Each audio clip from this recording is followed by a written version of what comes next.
Hello dear students, দেখো একটা problem নিয়ে এসেছি। এরকম ধরনের প্রবলেম থাকলে আমরা কিভাবে সলভ করব তোমরা ভালো করে দেখো। খুব ইন্টারেস্টিং একটা প্রবলেম। তাহলে প্রবলেমে যে টার্মগুলো দেওয়া আছে সেগুলো আমরা লিখবো।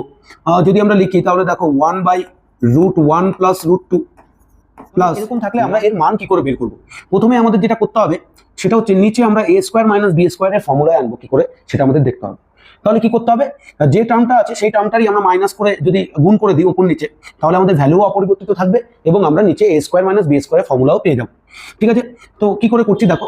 উপরে যেহেতু 1 আছে তাহলে আমি যাই উপরের সঙ্গে গুণ করবো সেই রাশিটাই থাকবে। তাহলে আমি ওপর নিচে এই ক্ষেত্রে গুণ করছি 1 - √2 দিয়ে। তাহলে নিচে আমার আছে √1 মানে 1 প্লাস √2 মাল্টিপ্লাইড বাই 1 মাইনাস √2। তাহলে এখানে দেখো a plus B into a minus B, তাহলে আমি পেয়ে গেলাম a² - b² ফর্মুলা আমি খাটাতে পারবো। প্লাস এর পরের যে রাশিটা আছে সেই রাশিটায় দেখো √2 প্লাস √3 আছে, তাহলে আমরা মাল্টিপ্লাই করবো √2 মাইনাস √3। এবার নিচে √2 প্লাস √3 ইন্টু √2 মাইনাস √3 হয়ে গেল। দেখো ওপর যদি আমি √2 মাইনাস √3 দুটোকে ক্যান্সেল আউট করে দিই তাহলে আমাদের যে আগের রাশি ছিল সেটাই আমরা কিন্তু পেয়ে যাচ্ছি। ঠিক আছে, তারপরেরটা আমরা একইভাবে অ্যাপ্লাই করার জন্য আমরা এটা করেছিলাম সেটা করতে পারবো। তাহলে নিচে আমাদের হয়ে যাবে, উপরে থাকবে 1 মাইনাস √2, তো এটা হয়ে যাবে 1 মাইনাস √2 এবং নিচে আমরা করতে পারি 1² মাইনাস √2 তার স্কোয়ার। কেন, a plus B into a minus B plus এইভাবেই আমরা করে যাব।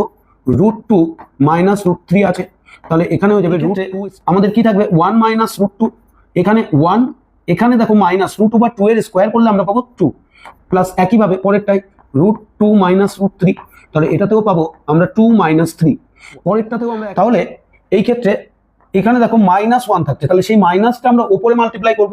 ঠিক আছে, তার মানে কি হচ্ছে -1 - 1 √2 -1 ইন্টু 1 মাইনাস √2। এখানেও প্লাসের জায়গায় এটা হয়ে যাবে মাইনাস আমাদের ব্র্যাকেটে হয়ে যাবে √2 মাইনাস √3। এখানেও দেখো -1 পাবো, তাহলে মাইনাস হয়ে যাবে √3 মাইনাস √4। যদি এইভাবে আমরা যাই তাহলে শেষেরটা আমরা পাবো -√80 মাইনাস √81। বাস, এবার দেখো মাইনাস দিয়ে মাল্টিপ্লাই করে দিলে -1 প্লাস √2, এখানে -√2 প্লাস √3, এখানে -√3 প্লাস √4 এবং এইভাবে যদি যাই তাহলে আমাদের হয়ে যাবে √-√80 প্লাস, এটাকে আমরা কি লিখতে পারি দেখো, √81 আছে তাহলে এটাকে আমরা লিখতে পারি 9। তাহলে একটা ট্রেন্ড ফলো করো, দেখো যেটা প্লাস √2 মাইনাস √2 কেটে যাচ্ছে, প্লাস √3 মাইনাস √3 কেটে যাচ্ছে, তাহলে প্লাস √4